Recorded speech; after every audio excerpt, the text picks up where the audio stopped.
Hi, I'm Mary with the Morning Project. Thanks for being a part of this huge community art project. We are collecting 23,000 pairs of baby booties to raise awareness about our infant mortality problem in the United States. And you have just made 100 pairs of booties for the art installation, and I'm going to show you how you can complete your panel or block that's part of the image for the installation. So the first thing you're going to do is to get your webbing, your utility cargo netting from Joann's, and there is a link to how you can purchase that in the description of this video. And it's quite lightweight. It's easy to sew through. You don't have to finish it. It's a great option for this project.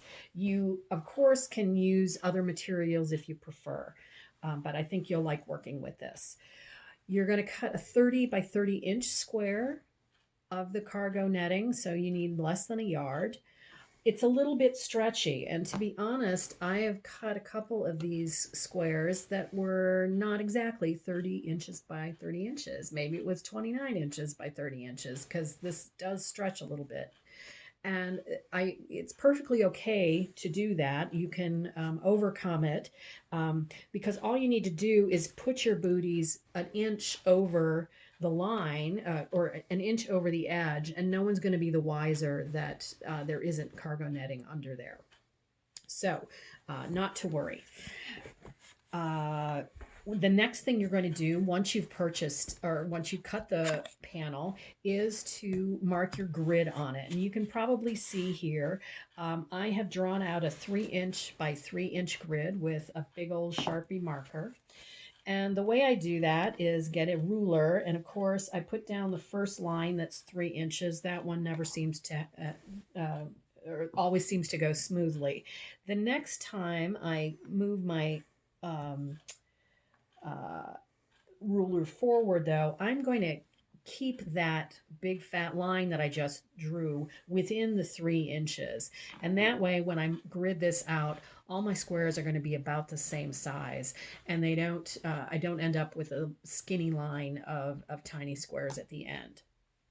So try that when you're gridding out your panel. All right, so now we're set and ready to add booties to this baby. And what you're going to want to do is take a good look at your pattern here for your panel. This is for panel 6-0, and you can see a little pink square way up in the along the edge here. This has 8 white booties, 8 pairs of gray booties, and 84 pairs of black booties on this one panel. And this little schematic right here tells me which order to place those booties in. So it's most important, the two most important things about putting your booties on the panel is that they're securely attached and that your edges are really close to this pattern and that they're accurate, because those are going to meet up with other people's panels, and we want those lines that form the heart and the toes and the baby feet to be accurate.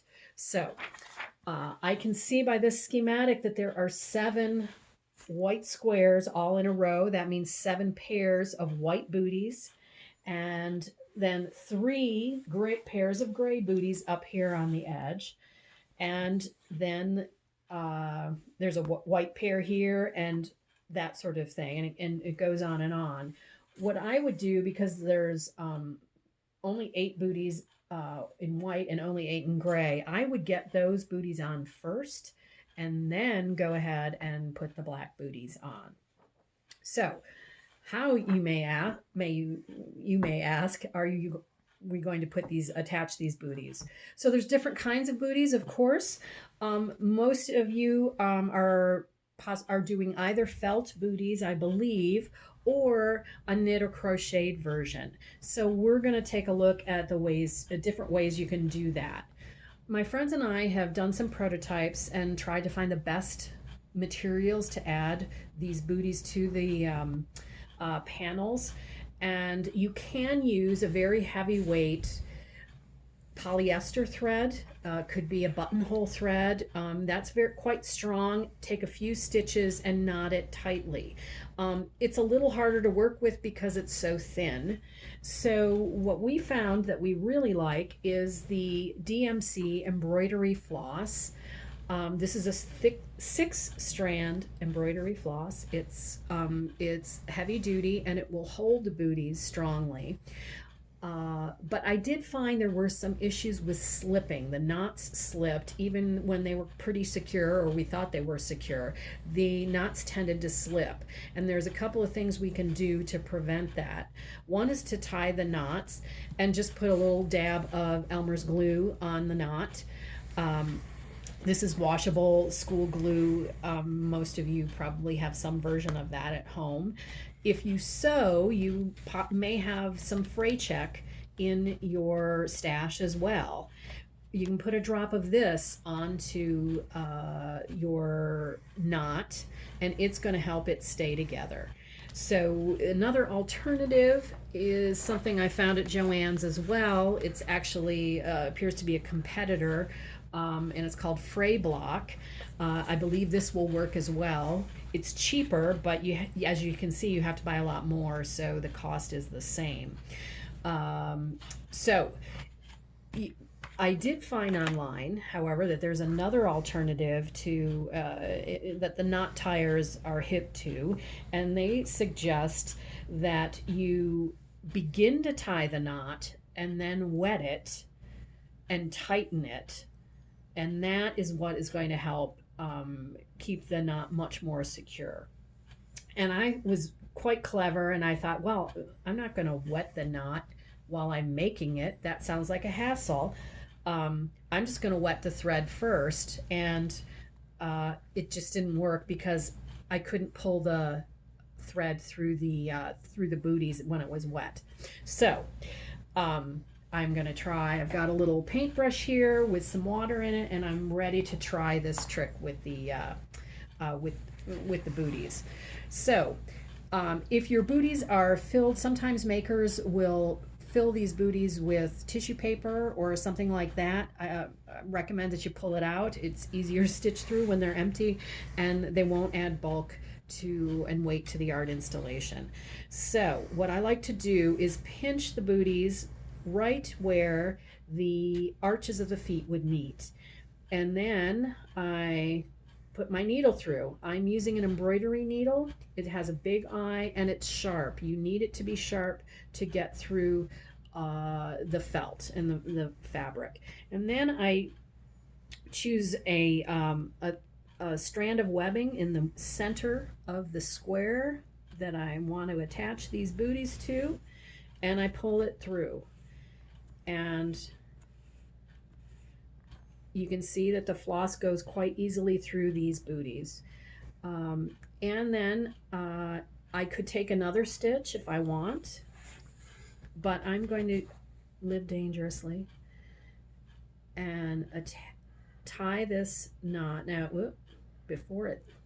I'm going to start to tie the knot,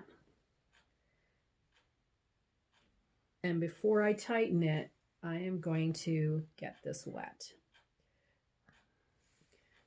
And now that it's been wetted, I'm going to tie it. And there you see that, and then I can clip it.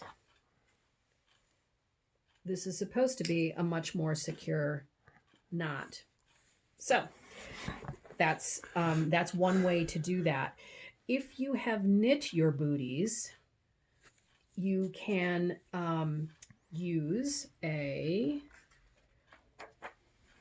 little zip tie, a cable zip tie, which I've also put a link to, but it's a little 4-inch zip tie.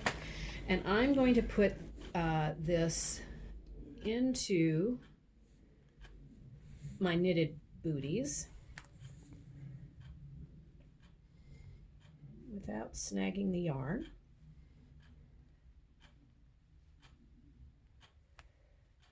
And then I'm going to go back down through the booties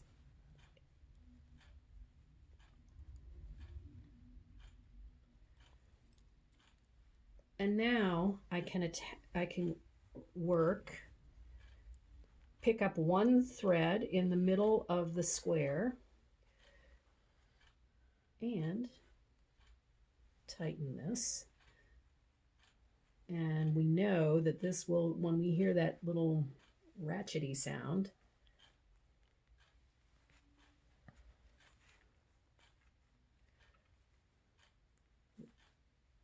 there we go. When we hear that sound, we know it's secure.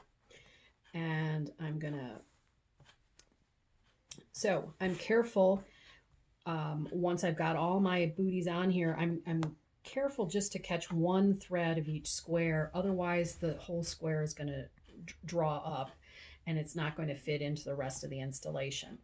So that's how you put these panels together.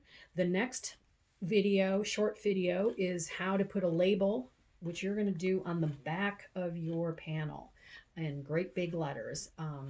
You're going to label the panel number so that we can easily identify it for the art installation.